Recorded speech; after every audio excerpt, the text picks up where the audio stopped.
Weather will come, Ray. The one constant through all the years, Ray, has been baseball. Little roller up along first. Behind the bag. It gets through Buckner. Here comes Knight, and the Mets win. Now the 2-1. Line drive to the base hit. Justice has scored the tying run. Green to the plate. And he is safe. Safe at the plate. The Braves go to the World Series. Have reserved seats somewhere along one of the baselines and sat when they were children and cheered their heroes. Gibson swings and a fly ball to deep right field. This is going to be a home run. Unbelievable! A 3-run home run for Bucky Dent. The Yankees now lead by a score of 3-2. Ladies and gentlemen, Mazeroski has hit a 1-0 pitch over the left field fence at Ford Field to win the 1960 World Series. They'll arrive at your door as innocent as children, longing for the past. The Pope arrived at Yankee Stadium. As one enthusiastic announcer put it, he is standing on second base. Reggie Jackson. Long drive right field. It is goodbye. Big World Series for Richey. The Blue Jays are World Series champions as Joe Carter hits a 3-run home run. Back and throw. There's a left back. It's going to be, I believe, the Giants from the pennant. The Giants from the pennant. The Giants from the pennant. The 0-1 pitch. A liner off Maggie's glove into center field. The Florida Marlins have won the World Series. The memories will be so thick, you'll have to brush them with your faces. The 1-0 delivery to Fisk. He swings long drive left field. If it stays fair, it's gone. Home run. The Red Sox win. And the series is... Lolich fires. Ball is hit high in the air. This should be the series. Freehand waving everybody away in foul territory. Detroit wins. Here's the pitch to Willie. Here's a liner straight to Richardson. The ball game is over and the World Series is over. Willie McCovey hit it like a bullet. A line drive right. Baseball to mark the time. The Oakland A's take. I'll tell you what, we're having an earth. Good evening, ladies and gentlemen, and welcome to Candlestick Park for Game 3 of the 1989 World Series. It's been erased like a blackboard, rebuilt and erased again. Frank Robinson, the right-hand batter. Long drive to left field. Way back. This is it back. Home run. Base hit loaded, 1 out. Pena in a jam. The Twins are going to win the World Series. The Twins have won it. I see with 1 out. Smith corks one into right down the line. It may go. Go crazy, folks. Go crazy.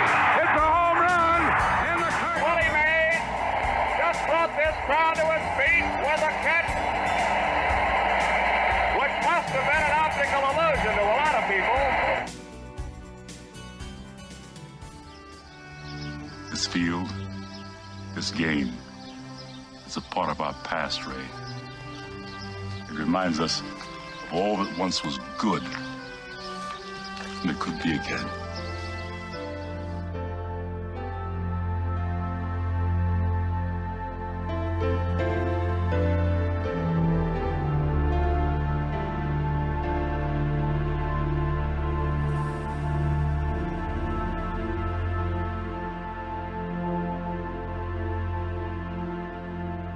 Broadcasted live.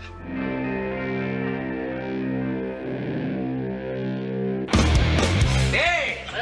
Who wants to have some fun? There are balls coming from all over the place. Left field, center field, right field. See, this is the kind of thing, quite honestly, right now, that makes you want to see the Chicago Cubs team lose. Now, you just saying you want to have fun, or do you really want to have fun? It'll be fun. Will the next person that sees anybody throw anything onto this field, point them out, or get them out of here. You don't live in Cleveland. You live in Cincinnati. You talking to me? You talking to me? That is the farthest thing in the universe from the truth. Hello, everyone, live. It's the Dan Scott Show. And right there is your host, Dan Scott.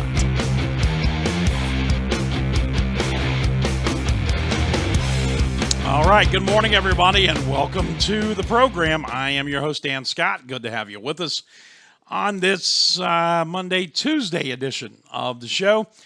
Good to be back with you on back-to-back days. It's been a while since we've done that, especially last week when we were only here on Wednesday. Plan this week is to be here all the way through and including Thursday, and then depending on what time travel time is for the baseball team's trip to Macon, Georgia on Friday. Friday could be a little bit up in the air. That is not uncommon for this time of year.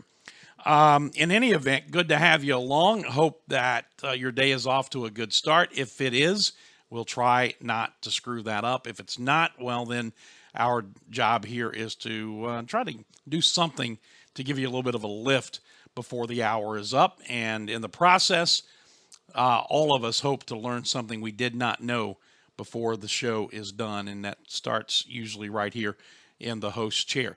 I think we got a good one lined up for you today. Our guest at 10:25 will be Furman basketball coach Bob Richey. It's been a month since the end of Furman's basketball season at the Southern Conference Tournament, and a lot has transpired since then, up to and including the tremendous health scare for one Andrew Brown.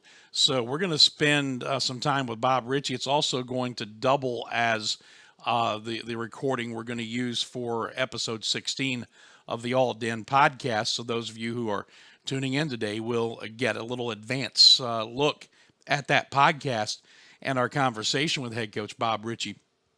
But we'll talk about a whole number of different subjects, not only the update on Andrew, but the decision not to go into any kind of postseason, how that came about, why that came about, the legacy left by the four seniors, and the work that's already begun on next season. So we've got a lot to get into with Bob, and he'll be with us here in studio at 10:25.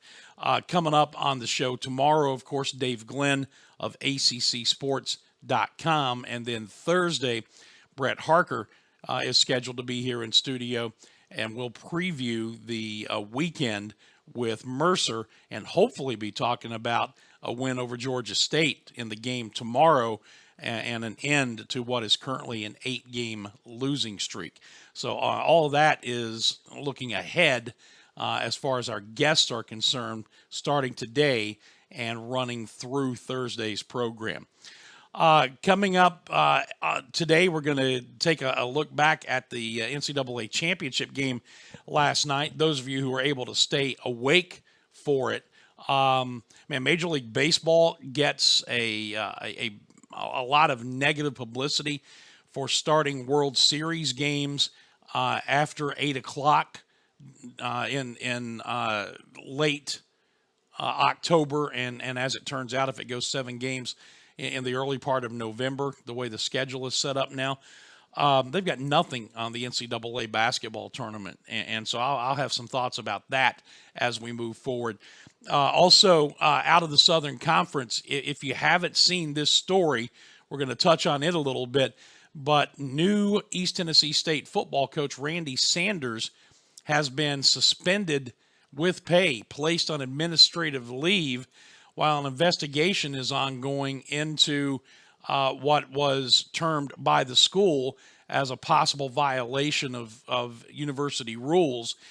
The subsequent reports that have come out, according to sources, say that he hit a player during practice on Friday of last week. So we will see what information we can pass along there and fill you in as to the best that we can. But Sanders, of course, in his first season, his first year, 3.5 months, in fact, into his tenure as the ETSU head football coach, taking over for the retired Carl Torbush, and now finds himself in a bit of a mess, and maybe a large mess, depending. That remains to be seen. But what's very interesting about this, and we'll cover this in more detail here in a bit, are the number of players that he coached during his time as an assistant coach at the University of Tennessee who are coming to his defense as information is starting to leak out here. It is a very intriguing story just up the road in Johnson City, and we'll talk about it coming up in just a bit. But as we do on every day, we want to start by reminding you about our friends at the Atlanta Bread Company. They are the ones who present the show on a daily basis. Jeff Massey and his people there have been just outstanding to us as far as their sponsorship of the program. And oh, by the way, the food is fantastic. The service you get is even better. And as seasons change and we're heading into spring and weather is warming up now, the menu always has these new options that come on seasonally. So you're going to want to stop by there and see what the latest new thing is on the menu at the Atlanta Bread Company, and we'll be telling you about it coming up over the course of the next few weeks. But bottom line is that, as I said, the food is great, the people are even better, and they have really made a commitment to this program, and we are so very thankful for that. So we hope that you'll stop by, see the Atlanta Bread Company, and I bring myself back on screen because I need you to pay very close attention when I say this. With them and with all of our other sponsors, it's imperative that you tell them that you heard about them here on this show and thank them for their sponsorship and what they're doing with this program to help us keep things afloat and keep things moving. So please do that. It's always been important, no matter what venue that I've been in doing the old radio show or subsequent radio shows. But now more than ever, because this is such for us an experimental type of platform, they need to know that the money they're spending is doing the job they want it to do. So please take a moment with all of our sponsors to tell them about how happy you are that they're supporting this program. We'll take a break and we'll come back. You can hear the voice still is not 100%, but we will soldier through as best we can. When we get back, we will start with the national championship game last night and the crowning of Villanova as the NCAA champs for the second time in 3 years. We'll hear a little bit from Jay Wright, the head basketball coach, and we'll have some thoughts on what this means now as far as Villanova's legacy, who is Dante DiVincenzo, and why are they starting these games so late? We'll do all that when we come back on this edition of the Dan Scott Show. Don't go away. Holding, number 79, defense, first down. I'm also holding a party tonight. Great call by the official. Looks like we've got another flag on the field. Holding, a Pepsi. Necessary refreshment. Hey, Ted, bring some of that Pepsi to the party. Pepsi and the NFL. Welcome to the Fun Doesn't End Zone. The Atlanta Bread Company wants to make your dining experience as convenient as possible, especially if you're ordering takeout. Go online to atlantabreadcompany.com, place your order there, and pay for it too. Then, when you get to the restaurant at Cherrydale Point, you breeze right by the cash registers and go straight to the pickup counter where your food will be waiting. And speaking of food, try the new Shrimp Po' Boy, a delicious and surprisingly healthy addition to the already great menu. That's the Atlanta Bread Company, Cherrydale Point in Greenville. When the Furman baseball team goes on the road, it travels safely, comfortably, and with the latest technology with Jeans Tours and Charters. Jeans has been a Furman favorite for decades and has serviced Furman baseball for over 20 years.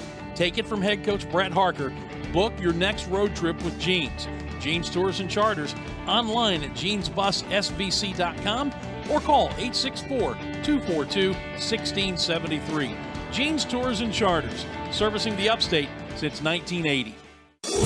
If you've been sidelined by an injury, the St. Francis Sports Medicine team is here 24/7 to get you back on the field.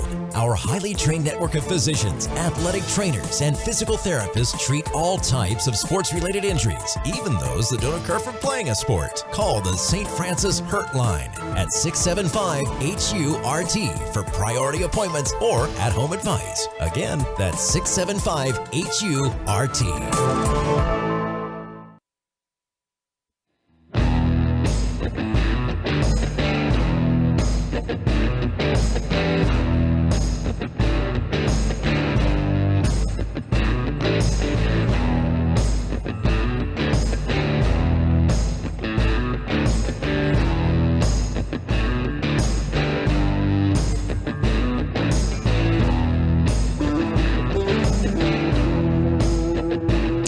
Welcome back. We are live here at the stadium, my office, the football booth at Paladin Stadium here on the beautiful campus of Furman University. I am Dan Scott, and thank you so much for joining us here on the program. I want to tell you quickly about Ridge Media. They are the company that is putting together the new DanScottShow.com website that will be debuting in sometime in the next month and a half or thereabouts. I can't tell you how happy I am with the process. Really, Kenny and the folks there at Ridge Media are so detail-oriented when it comes to making sure that they have all the pertinent information about you, about whatever your business venture is. It's a very thorough step-by-step process to ensure that when that website goes live, that they have all the information correct, they have all the necessary info for the search engine optimization, everything they do to drive traffic to your website. They're located in Greenville and in Charleston, but the home base is right here in Greenville. Logo, print, and website design, search engine optimization, and marketing. And folks, they do it for startups like mine, and they also have clients who are Fortune 500 companies. Call today, get a free consultation. Won't cost you a thing to find out what they can do for you. 864-354-6175, 354-6175 for Ridge Media. All right, so last night, the Villanova Wildcats claimed their second championship in 3 seasons under head coach Jay Wright with a 17-point win over the Michigan Wolverines. And in the interest of full disclosure, I said this yesterday.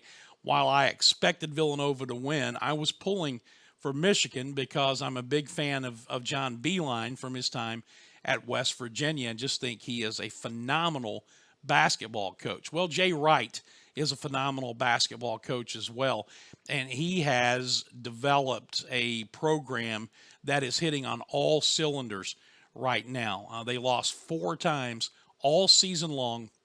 They come through the NCAA tournament and win every game by at least 12 points, won every game, all 6 wins by double digits, including the 17-point margin in last night's championship. And their best player last night, coming off the bench, Dante DiVincenzo, scoring 31 points and played 37 minutes out of the 40 minutes out of his 6-man role. And that should be a little bit of a light bulb going off to players at every level. You know, it's not necessarily who starts the game. Being in the starting lineup, that starting 5, that is a badge of honor. That is a kind of a source of recognition, if you will, that you have quote unquote arrived, at least from sometimes a selfish standpoint. Not always, but sometimes. But coaches will tell you it ain't who starts, it's who finishes. And DiVincenzo, who I love the nickname given to him by Gus Johnson last year, the Big Ragu, going with his Italian heritage. 31 points in 37 minutes off the bench and leads Villanova to that victory. Jay Wright, after it was all said and done, post-game press conference, I want to let you hear a few minutes of that just to get a little bit of a feel because it was so late. I'm sure you didn't watch it live. We'll let you hear some of that, and then I'll come back and have some other thoughts about that, including the late hour and the starting time. There may be an ad attached here because, again, we're pulling this off of YouTube. That's just the way it works. But here is eventually Jay Wright in this post-game press conference after the win over Michigan in last night's national championship game. Hey, what's up, my friend Calic and I here. In a moment, I'm going to step into my office here at my home and pull out my computer and show you exactly, how it is that I went from barely scraping by working in a coffee shop to creating a life that I love, that revolves around the things that I'm passionate about. First, we'd like to congratulate Michigan on a great season, great game.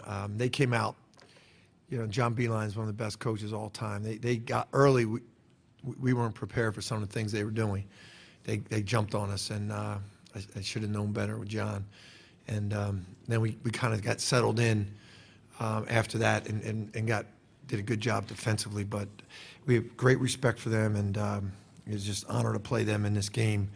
And we just feel so blessed that we're put in this position to have each other, have guys like this to play with, and we've been able to stay healthy all year, basically, especially towards the end, and we really feel humbled and blessed to be in this position.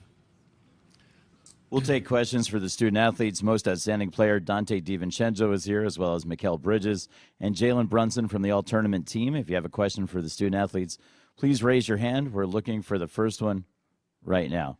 Let's go toward the fourth row, toward the center, and we'll start with Pat. Dante, Pat 40 from Yahoo Sports.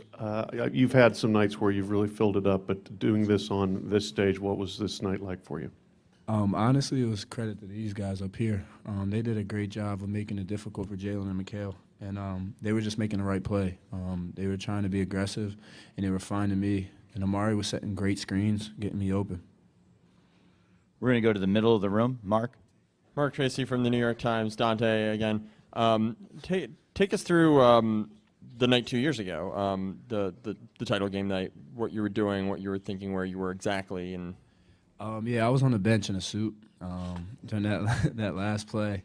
The ball got to Chris, and I had so much confidence in that shot that I was standing up before it even released. But I think that year versus this year, it was tough not being out there. I think that was the biggest thing, not being able to compete with these guys. And being out there this year, competing with these guys that were in that game really taught me a lot and taught me how to compete. Toward the left side of the room, John. John Whistler, San Antonio Express News. Dante, did you have any inkling at all today that you might have this kind of a night, or was it a situation where the ball you just saw the first one go in and it just opened up the floodgates? Honestly, no. I did not think that I was going to have this kind of night, because every night I come into the game, I just try to bring energy. And if we get off to a good start, I try to take that energy to a new level. I try to defend, and I try to rebound to best of my ability and just trying to get it going. And like I said, these guys did a great job of just finding me, and I found myself in the rhythm. In the front of the room to the right. Dante, Eugene Rapay, City of Basketball Love. When I spoke to Phil earlier this week, he said that when you redshirt, you feel hungry or to get out there because you're sitting back watching. As someone who did get to play in the 2016 title game, would you agree with that? Yeah, absolutely. I mean, he's right. When you're sitting out, you just want to compete. You just want to go out there and you just want to play as hard as you possibly can. And then when you get the chance to, you don't want to back away from that. We're going to use the front left microphone, and we're going front and center. Vahe, questions for the student athletes. Vahe Gregorian, Kansas City Star for Jalen, right here in front, sorry. Just, we've been asking Dante these questions, but I wonder what you would say are his attributes and what you think allowed him to do something like this on a night like this. He's, works so hard, to make himself the best player he can be every day. Honestly, this is nothing special. Excuse me. This is very special. This is nothing surprising for us. I mean, we've seen Dante do this multiple times this year, but we just I'm just so thankful that he was able to have one of these nights tonight. I mean, it just shows you how much depth we have as a team and how we just don't care who gets the credit. If someone's hot, feed them, and just trying to play off each other and just making sure that we're all playing together. A little bit of a flavor of the post-game press conference after it was all said and done yesterday. A lot of attention, obviously, on Donte DiVincenzo. Interesting, if you kind of caught the tone of some of the questions there, this is a kid that redshirted, and Jay Wright has done that with some players. It's kind of an unusual process these days at that level, unlike what we see here, for instance, at Furman or at other mid-majors, and we'll maybe get a chance to talk with Bob Richey about that coming up here in just a bit, because at our level, where you don't have the one-and-dones and where you are going to have players for the extended amount of time in their careers, you can take the time to redshirt certain guys, and we have seen that. We saw it with Clay Mounts.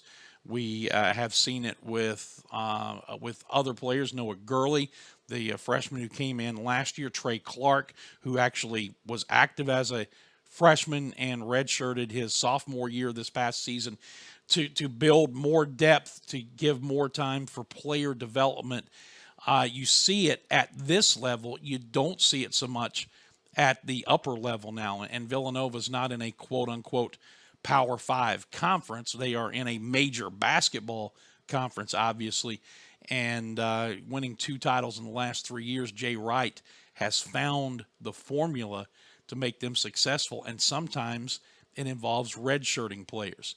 It's very interesting to see that happening on that level, and the success that those schools, or that particular school anyway, is having using that model. And, just another thought before we go to break, and I kind of mentioned this at the top of the program. Major League Baseball gets a lot of grief for starting World Series games, throwing the first pitch at, 8:15 most of the time in late October and or early November if it goes 7 games.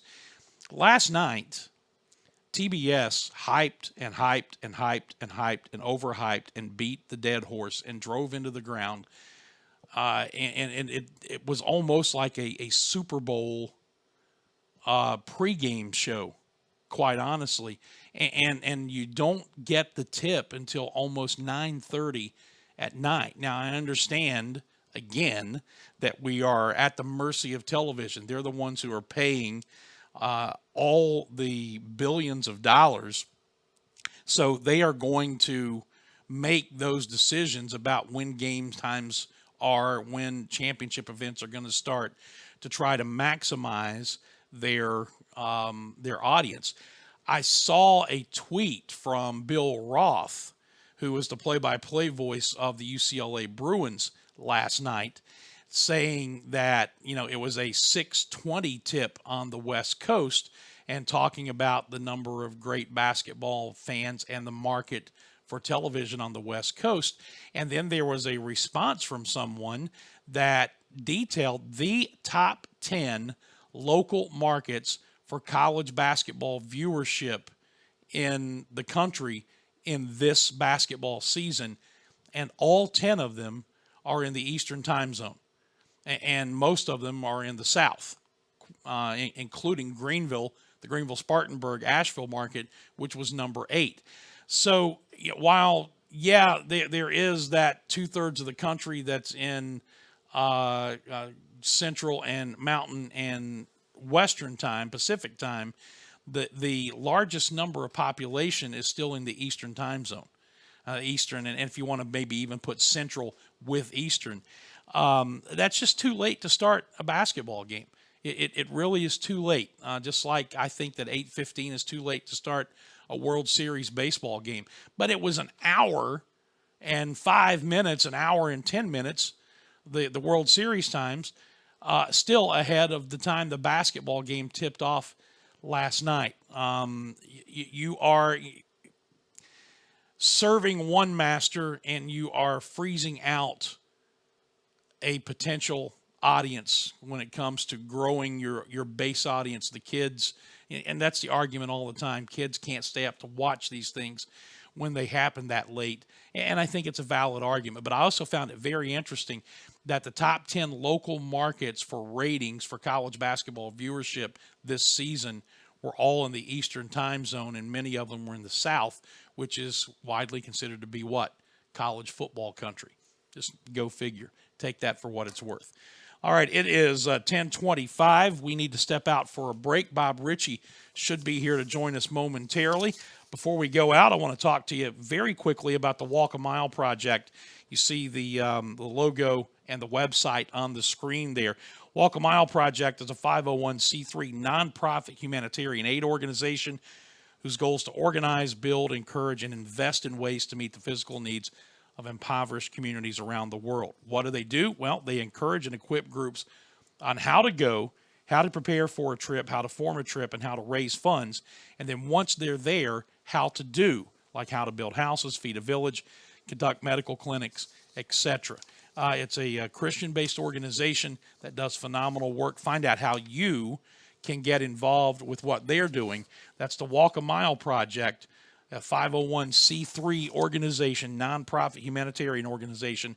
The whamproject.org is the website. You see it right there on your screen.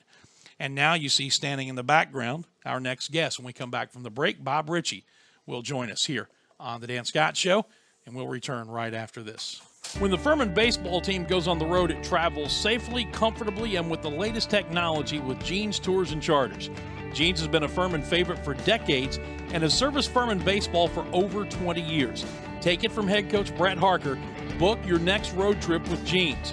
Jeans Tours and Charters, online at jeansbussvc.com or call 864-242-1673. Jeans Tours and Charters, servicing the upstate since 1980. If you've been sidelined by an injury, the St. Francis Sports Medicine team is here 24/7 to get you back on the field. Our highly trained network of physicians, athletic trainers, and physical therapists treat all types of sports-related injuries, even those that don't occur from playing a sport. Call the St. Francis Hurt Line at 675-HU-RT for priority appointments or at-home advice. Again, that's 675-HU-RT. Hey Furman fans, it's baseball season. Here at Ingalls, we know that as you root for the home team, sometimes you want more than just peanuts and Cracker Jack. And while we do deliver on your favorite ballpark classics, we're proud to offer a packed lineup of everything you need to make your next meal a home run. Ingalls, a proud sponsor of Furman Baseball and the official grocery store of Furman Athletics. Go Dins! Life's healthier when you're backed by a Greenville Health System primary care doctor. Because then, the doctor that has your back is backed by the more than 1,000 physicians and specialists at the region's leading health system, all working together to bring you the right care in the right place at the right time. Great health starts with a GHS primary care doctor, and there are more than 200 of them conveniently located throughout the upstate, ready to see you. Find yours today at ghs.org/mydoctor.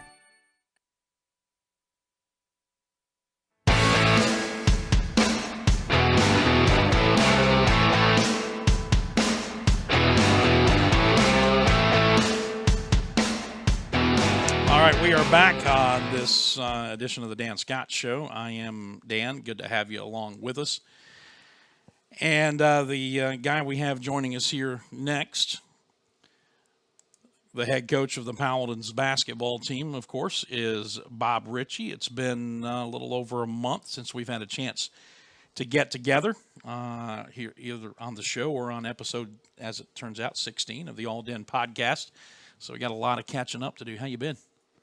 Doing good, doing good. Just getting to the next phase of everything, and it's a busy time recruiting and player development, and just flipping the page. And so it's been a good. Got 2 weeks that the players got off that we recruited pretty hard, and then the last 2 weeks we've gotten back to work, so that's been good. Hey, you got all of the first-time head coach stuff out of the way now. Now it's all stuff that you've done before. You're a second-year head coach now. Yeah, I think we officially have 3 more days in the first year. So I interviewed a year ago yesterday, and then found out I got the job this upcoming Friday.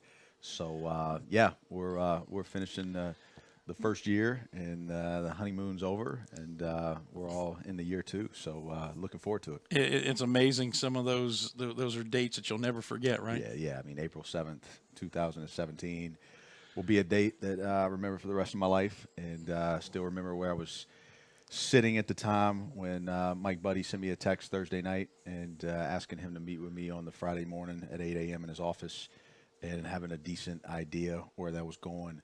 And remember his office like it was yesterday. You know, it's just a dream come true for me, and it's been a great first year overall. And you know, we've grown a lot, we've learned a lot, and just looking forward to continuing to push this thing forward. What's the last month been like for you? Our season obviously ended a lot sooner than we had hoped, and so now you've been. I know you've been working, as you said, you've been recruiting, but you've also, I'm assuming, been watching a lot of basketball instead of coaching a lot of basketball. How's this month been?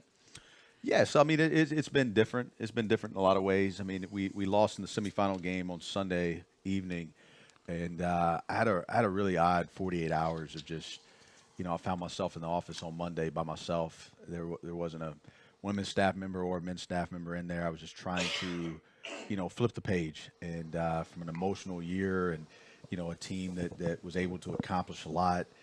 It was a moment for me of just, okay, you know, what's next, and what's this going to look like, and getting to planning and getting to figuring out what the spring's going to be, and understanding that we have to be very intentional in how we go about this spring. And that week right there was really intense. Mm-hmm. And then the second week, I tried to slow down a little bit. I just felt like, you know, I needed that time of just, you know, for my family's sake, of just, you know, staying at the house for a little bit longer in the morning, and then, you know, still staying at it. And then the third and the fourth week, like I said, we got back in the weight room. We did some testing, and then we got back on the court with individuals. So the last 2 have been more business as usual, so to speak. But, you know, we need to have a great spring. It's very important as we lose some pivotal pieces from this team, that we forge a unit before the new freshmen get here in June, and allow those guys to feel what the new leadership role is going to feel like. Mm-hmm. And, you know, the very first day, it was very odd in a lot of ways. And you know, we didn't have Jeff's high energy. We didn't have JD's stern voice. We didn't have Daniel's leadership. We didn't have Devin out there. It was guys that have been anchors for so long that new voices had to start emerging. And it's been pretty fun to watch how that's evolved just in a short 2-week stretch. And really exciting to see some of that continue to evolve through the summer. Yeah, because when you have that kind of core that you've had here for 4 years, those guys, by their natural abilities, are all going to do different things when it comes to leadership.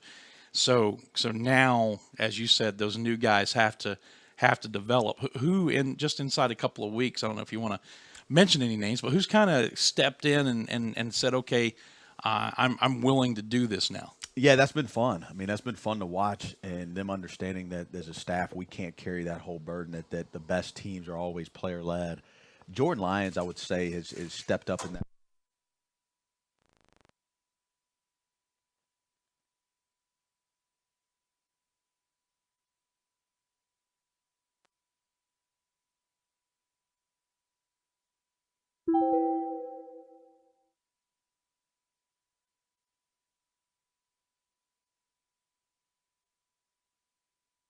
Matt had a little bit of a setback with the injury as well. So, you know, to have those 2 not involved either has been good to let some of these younger guys start to develop. Yeah. We just had an instance here where something knocked the microphones off. So let's go back and let's start that all over again. The question I asked you was who has stepped up and started providing some of that leadership. And the first name you mentioned was Jordan Lyons, for those who didn't hear. Jordan Lyons has been the one that's improved the most there, and we know that he's always had the capability to lead, and now it's taken it to a step of consistency. You know, every single day you have to have the same approach. You have to have the same voice. They have to expect that from you on the daily. And I've been really pleased with what he's been able to do there. So from the young guys' standpoint, Alex and Noah, I feel like have been the two that I've noticed the most. Starting, they know what to say, starting to get more comfortable of saying it, and really been pleased with their growth there. You know, Andrew's been out obviously, and then Matt had a little small setback with an injury. So having those two that we know are going to be pivotal in the leadership of this team to be out in these 2 weeks has also been good in some ways because it's forced some of these young guys to speak up. Oh, let's talk about Andrew Brown. I think most people have seen the stories that developed about this young man who played the final 9 games of the season with a hernia, went in to have what they thought was going to be a routine operation, to have that taken care of, and 2 days later found himself in a life-threatening situation. Thankfully, things are much better now. Just kind of update us on his status. So we've had a good couple days, you know, starting through the weekend and into yesterday, where everything is progressing the direction that it needs to progress. And he's getting down solid food, and things are functioning properly. So now it gets into, you know, basically you could still have some potential setbacks. We're not completely out of the woods, but I mean, he's moving around, he's eating, he's still in the hospital at the moment, but I could see potentially maybe within the next day or two him maybe getting out, and then it's going to be a little bit of a lengthy healing process. He has a pretty good incision that is going to take some time to heal, and you know, he'll be inactive, I would anticipate, for 2 or 3 months. And then it's going to be a deal of just progressing back, and with the goal of him being ready to be where he needs to be, you know, when we report in August. Well, it's just a stark reminder of you never know, do you? You never know. I mean, medicine's still operated by humans, and you know, anytime you have humans involved, we're all capable of mistakes, and you know, it's a situation. I mean, the surgery, quote unquote, was done by the robots, so to speak, and we still had a major setback. So, you know, it's his fault. I mean, it's been a reminder of just, we all know this. I mean, for him to play the 4 in the Southern Conference, of how tough he is. He's been as resilient in these moments as you could imagine, and it's been neat to see his teammates. I'm not sure, you know, I think they almost ended up finding a room for Matt Rafferty to sleep in there. He's been up there so much. But, you know, Matt basically has gone to class and the workouts, and the rest of his time has been at the hospital. And it's been an unbelievable bond to see, you know, that Matt and I were in the hospital one night together till about 1 a.m. And, you know, just to watch Matt in these moments has been pretty remarkable. You know, it's been pretty honorable, to be honest with you. Well, I mean, that's just another indication that the bond that develops when things are done correctly goes well beyond what happens on the basketball court. Yeah, I mean, they've all been up there. You know, they've all been up there, and they've helped him walk, and they've helped him move. I mean, there were days where moving was a challenge, and you know, it's been neat to see those guys really, you know, come to his side there and help him through this moment. What's the situation with Matt, or what can you tell us? You said he's also had a little bit of a setback. Yeah, so he had, I'll botch the word if I say it, but he had a little bit of inflammation in an elbow, basically from weights, and you know, just it's one of those things where it happened, and we had to shut him down for a little bit just to flush his body, and so I think this week is going to be his first week back to full speed, but you know, he's one that, you know, he's dependable. You know, he's going to be there. You know, we got plenty of time. He's going to be here in May as well.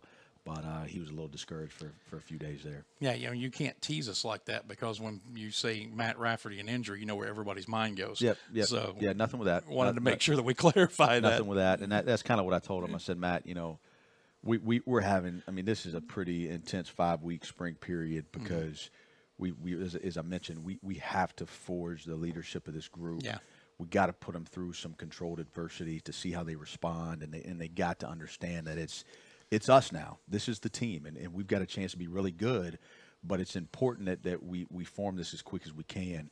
And, you know, I try to tell him, if there is a guy or two that could afford some time right now, it's Matt and Andrew, you know, and we know what those guys are giving us, And I think you take back the last year. I mean, night in, night out, you kind of knew what Andrew Brown and Matt Rafferty were bringing. And so if there is a guy or two that could afford some time, it's those two. Not ideal, but it's okay. Yeah, and you don't even want to call it a blessing in disguise because you don't want to wish any of this stuff on anybody, but finding the good out of the bad is that if those two voices aren't there right now, as you said earlier, it forces other guys to kind of develop a voice. Absolutely, and it's been good for me. You know, one thing that we instilled when I got the job a year ago was a leadership council, and this past year it was pretty easy. You know, I wanted 4 guys on it. And, you know, a lot of people have said, well, why 4? Well, you know, I want to make sure that I can break all ties. So, you know, we keep it to even numbers. But it was easy this year. It was the 4 seniors. Yeah. And, you know, I was able to, you know, lean on them and use them in different scenarios. And they you know, they went through the season, and we'd meet every couple weeks and go through some different things. And to be honest with you, I know that Matt and Andrew and Jordan will be a part of that council. But I really wanted to give myself the spring to kind of see who would rise to be that 4th person, and this is giving me some clarity to that. And as we're working through figuring out who that fourth person is going to be, it's been a good exercise to see them have to go through some of this stuff because we got a new strength coach here, and Coach Bernardi, and I tell you what, he's top shelf. I mean, he is top shelf, and you know, combining him with Trent Caldwell, who's been with us. That Trent's done an amazing job. They're tag teaming a lot of these strength efforts, and I tell you what, it's not for the weak. You really have to. It's going to help all sports, but it's the mental side of it. You know, weight room. Everybody looks at very physical. To me, what I've always asked our strength coach to do is test their mental. You know, test their mental, and it's being tested on the daily in there, and I love it. You know, I love it. There's been days where it's been all hips and core and feet and movements, and we haven't even lifted a weight, and their mental has been tested every single second they're in there. And so it's been a very good piece for our development as we work through the spring and before we get into June where these freshmen arrive.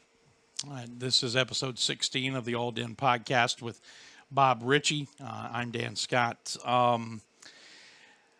Let's talk a little bit about what just transpired last night, the culmination of the NCAA basketball tournament, Villanova winning its 2nd title in 3 years. And one of the things I was talking about earlier, Bob, was the fact that it's very interesting to see a program at the level of Villanova, one of the quote-unquote big boys, and Jay Wright using a philosophy of redshirting players to develop a program, because we don't see that at the upper level nearly as much anymore. As a matter of fact, it's almost unheard of. See it a lot at our level. We've done it here and are doing it here at Furman. So when you see a Jay Wright doing that, I mean, that's got to bring a smile to your face. You know, it's just you know, understanding that you have to develop players. Like it just and some people have a longer developmental process. Some people get guys that, you know, have been able to develop further at the point you get them, and at some point some players are not as developed. So, you know, every process is unique. But you know what?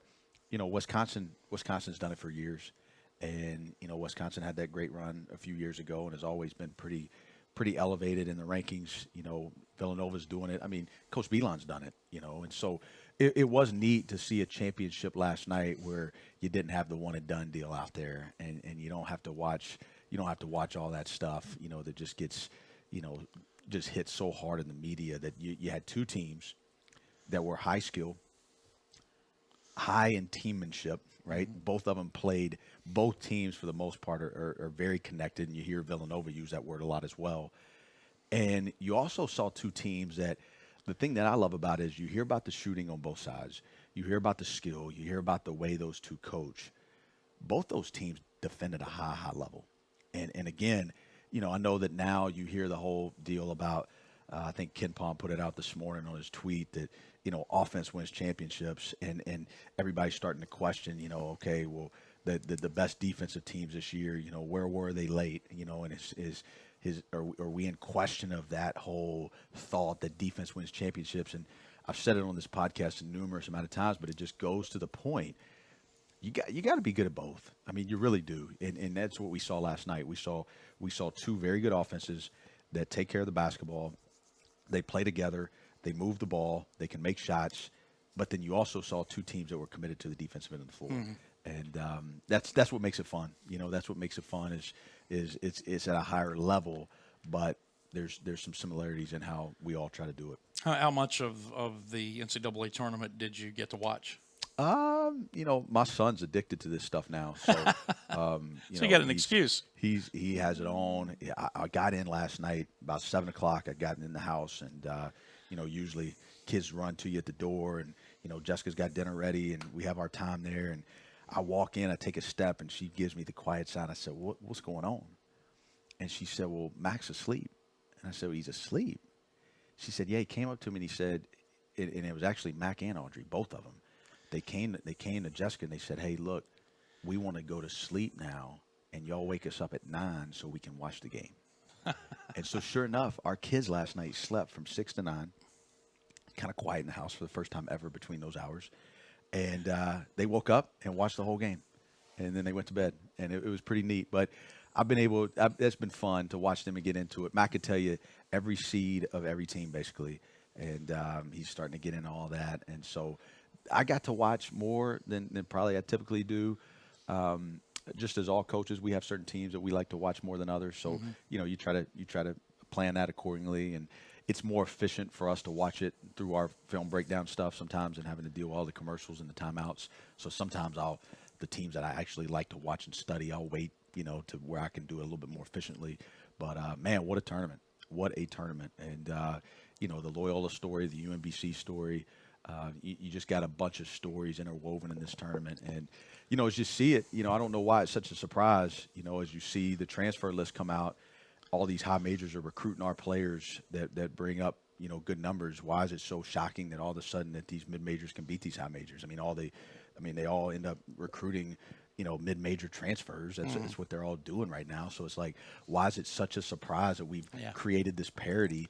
Because when they find out that so-and-so is transferring from Houston Baptist, last night you see that there's 3 high majors calling him, so why is it such a shock, and that's the most amazing part about it. But yet, not to get all bogged down in this stuff, but, clearly the committee is trying to have less mid-majors involved in it. But yet this year we showed from a mid-major level that those games can be very, very competitive. And, Greensboro, could have easily won that first round game, and Gonzaga made 2 tough shots late and they got out of there. But it's there's so much more parity in our game than what the media likes to give credit for. But it was neat to see Loyola be able to do that.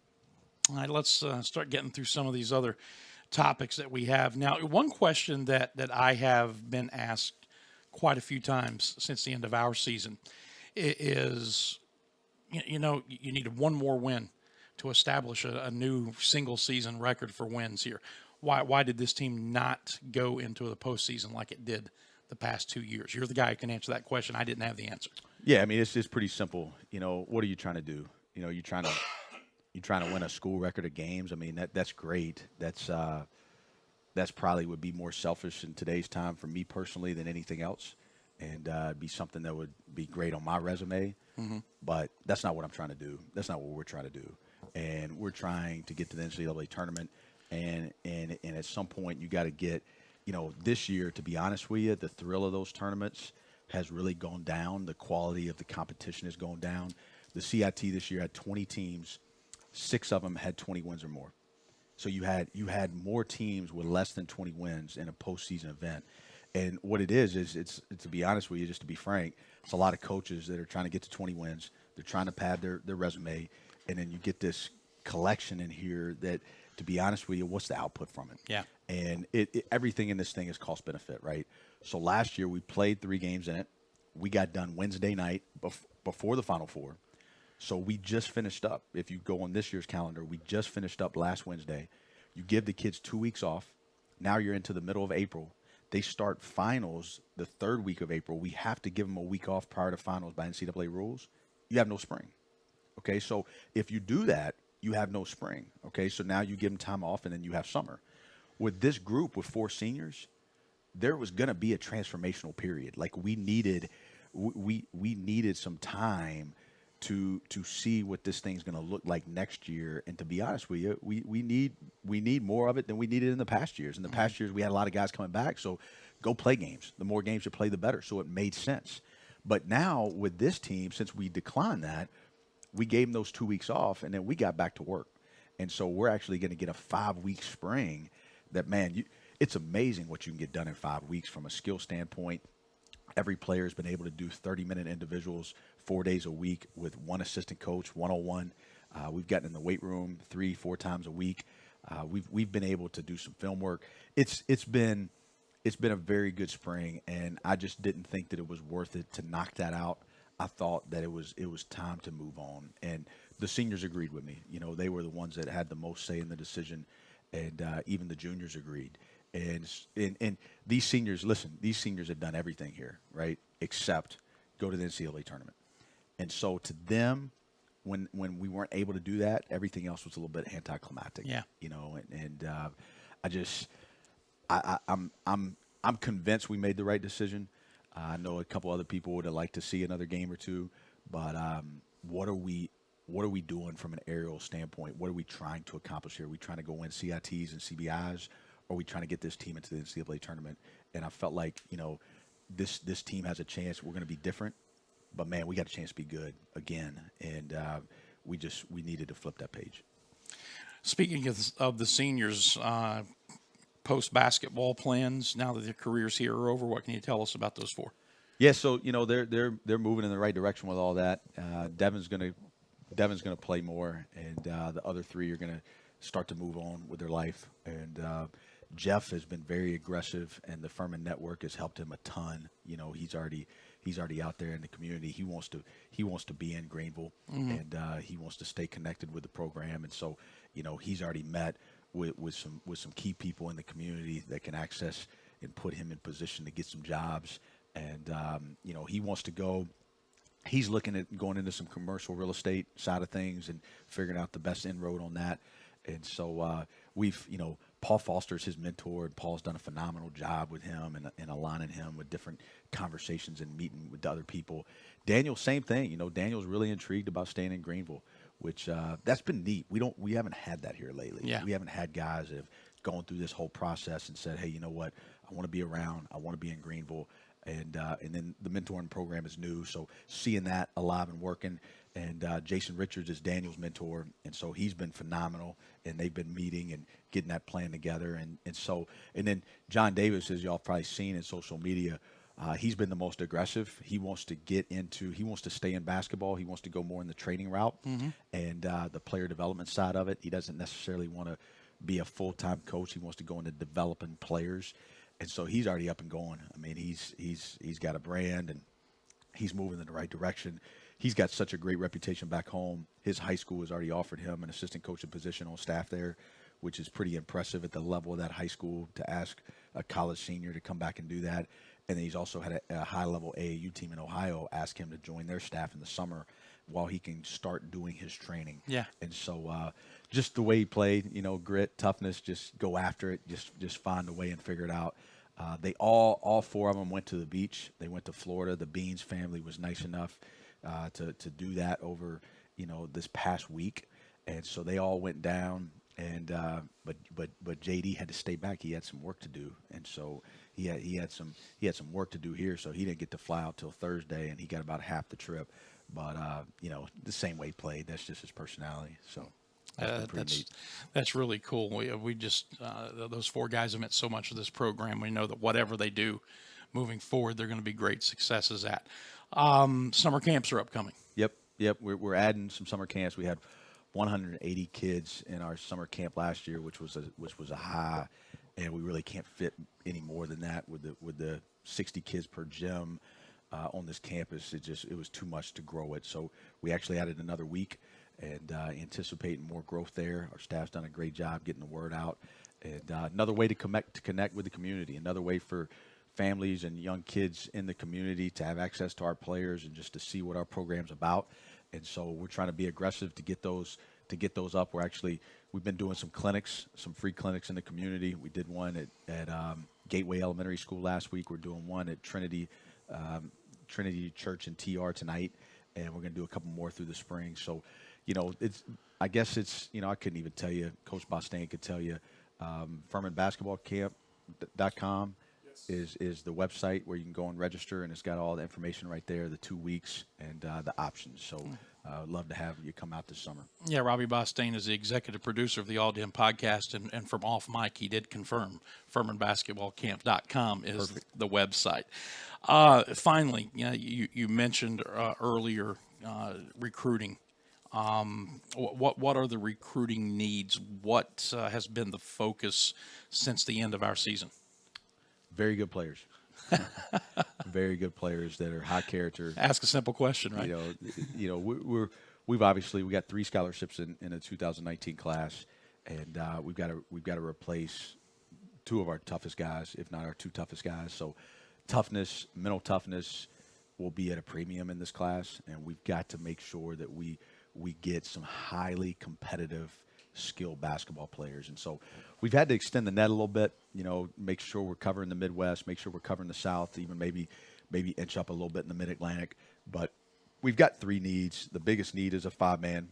Okay, so everybody, can catch your breath. We do recruit 5s. I know some of you guys are a little nervous. I'm just going to go all guards. But we do need a 5-man, and we need a very skilled 5-man. And we got a couple that we're on that a lot of times with that stuff, though, the recruiting 5s can change overnight. So we got to make sure we continue to extend the board there. We need a true small forward. We need a 6'4", 6'5", 3-man that he's got length. He can knock down shots. Good defender, can drive the ball. We need one of those. And then, to be honest with you, with the 3rd scholarship, it's a little bit of a wild card. We like to add a handler every year. Whether that be, if you want to call it a combo, a big point, a 2. I don't get into all that stuff. I would love to have a guy that's 6 foot to 6'2", that can make shots, that can attack, that can play off a ball screen. You can always add one of those each year. Yeah. And the way we play, as versatile as we are with our guards, doesn't necessarily matter the number. But if we can get a really, really good guard, if we can get a small forward, if we can get a 5-man, that's going to be the most ideal. The small forward and the 5 are non-negotiables. Have to get that done. 3rd scholarship, depending on how good, we've got some things we can do there and go a few different directions. As we talk about all the time, the games may be over, but there's never really an off season. There's no off season. I mean, it just keeps going, but it changes. Your work changes, but I love it. I love it being out in the community and getting the questions like, "What do y'all do now?" Those are always fun. You just kind of give them a nice little polite smile and, just say, "Hey, we just go to the beach and play golf." It just all ends up working out. So, but no, that's the fun of it. There's always something to do. There's always ways to grow. Well, listen, thanks for the time. Looking forward to the next opportunity to get caught up. Sounds great. Appreciate it. All right, that is head coach Bob Richey. And we will take a break and come back and wrap up the show right after this. Do not go away. Zaxby's food has always brought people together. Catering to the big moments, the little wins, the long talks, and the quick getaways. Because food this inviting is bound to add a lot of flavor to your life. Introducing the Zax Pack. Served with chicken fingers, sides, Texas toast, and iced tea. Pick one up for dinner or your next event. Friends, family, flavor. Zaxby's. Indescribably good. I was surprised recently when I learned that Americans spend $80 billion a year on illegal sports gambling. Sure, that's spread out over millions of gamblers, but still it makes you wonder where that money's coming from. Unfortunately, too often it's coming from money that was intended to buy groceries, pay the mortgage, or even put children through college. If gambling's had a negative impact on your life, call the SC Gambling Hotline toll-free at 877-452-5155. Help is confidential and available 24 hours a day. A message from the South Carolina Department of Alcohol and Other Drug Abuse Services.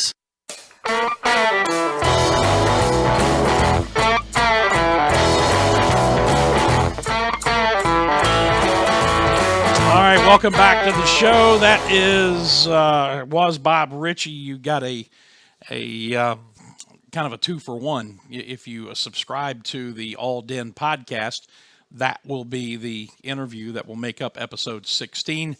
So got a chance to kind of knock it all out here today. Very quickly, I want to remind you about our friends at Security Complete. You see the logo, you see the phone number. I can tell you that they have been my security company now for about a month. I have been extremely, extremely happy with the quality, the level of service, and more importantly, the people that I'm dealing with on a regular basis when questions arise. I can just tell you that you will have the same experience. I don't have time to go fully into the offer today that we have and have been telling you about. We'll get it out there for you tomorrow. But needless to say that we're talking about a company here that is going to provide you with high quality service. It's going to protect you, your family, your business, whatever it is, and is going to save you money over the big companies in the long run. And we'll explain more about that coming up a little bit later on. But right now you see the number 864-546-0360 for Security Complete. Before we wrap it up, I do want to briefly touch, since we talked about it earlier, on the situation up at East Tennessee State University. I don't know if you've seen this or not, but the new head coach there, who's been there for, 3.5 months since Carl Torbush retired at the end of the 2017 season, Randy Sanders, has been placed on administrative leave. He has been suspended with pay while the school's investigating what they called a possible violation of university rules. Well, the sources that the newspaper there in Johnson City talked to said that Randy Sanders apparently hit a player in the helmet during a drill after the player, quote, failed to take a knee, unquote. Freshman defensive back Tyree Robinson is the player in question, and the incident allegedly taking place during a spring practice session back on Friday. Sanders was not happy, apparently, with what was going on in that drill with this particular player. And all we know is sources say that he hit him in the helmet. Now, we don't know how hard he hit him, how he hit him, anything like that. This is all just according to sources without a great deal of detail to it. I can tell you this, that the people who know Randy Sanders are coming to his defense in bunches and saying that, this guy does not have any kind of track record of abusing players, would never abuse players. Former players that he coached at the University of Tennessee, including the Clausen brothers, who were quarterbacks there, have come to his defense since this story first became public knowledge. So it's going to be intriguing to see what transpires from here on out. We live, as we know, and operate in a very different time. And, it used to be, and in some cases it's still not uncommon for a coach, if he wants to get a football player's attention, especially in the heat of the moment during a game, he'll grab his face mask and pull him in close, or they'll do some things that in other sports may seem to be a little bit over the top, but in football is considered to be kind of just part of the deal. What exactly happened here, as we said, we don't know. But whatever it was, apparently it did not sit well with this young man or someone who saw it transpire. And now, so the question is going to be, what happens moving forward with Randy Sanders? We don't have that answer. He is suspended with pay while the university does what the university is going to do. But it is a very, very stark reminder, again, that we live in a different day and age, and you're dealing with a different kind of kid than you were dealing with, even 15 years ago, much less 20, 25, 30 years ago, or even further back. There are just things now that used to be acceptable and that are by and large still very harmless, that just aren't acceptable because of the nature of change that has taken place across all sports. Whether that's good or bad, I suppose, is in the eye of the beholder. But in this case, whatever actually happened, it's gotten Randy Sanders in some hot water at ETSU, and it's a story that still has its final chapter to be played out. We'll continue to follow it and see what transpires moving forward. That's going to do it for us. Our thanks to Bob Richey for coming in and spending some time with us and updating us on a bunch of stuff, especially the health of Andrew Brown. And we will continue to update that. I do want to say this. I got a very welcome phone call earlier today from our own Jordan Caskey. Jordan, as many of you may know, had a surgical procedure back during the latter stages of basketball season when he thought he was just getting a harmless mass removed from his sinus cavity, and it turned out that there were cancerous cells in there. And as they got that out and then went back and did more tests, found out that there was still some more work to be done. Well, last Wednesday, I think it was Tuesday or Wednesday, he had surgery, 7 hours worth of it down at MUSC in Charleston, and happy to report that he came through it fine.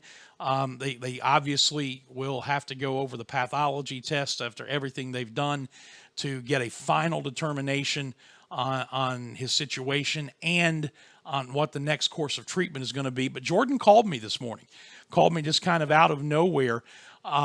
Sounds very tired, sounds very much unlike himself because he had the surgery. It's affecting his voice and some other things. But he is home. He is convalescing. He is getting better. And as he said to me, if you're going to have this type of thing happen, then you have it happen where you can spend the opening week of baseball season home on the couch, watching baseball all week long and having everybody wait on you hand and foot. Eventually he'll pay for that.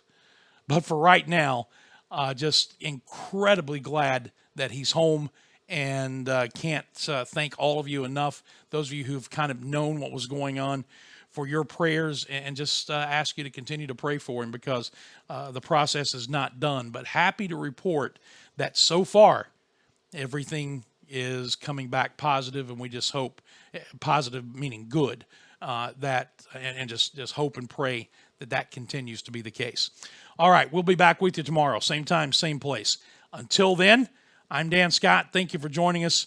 God bless you, and so long, everybody.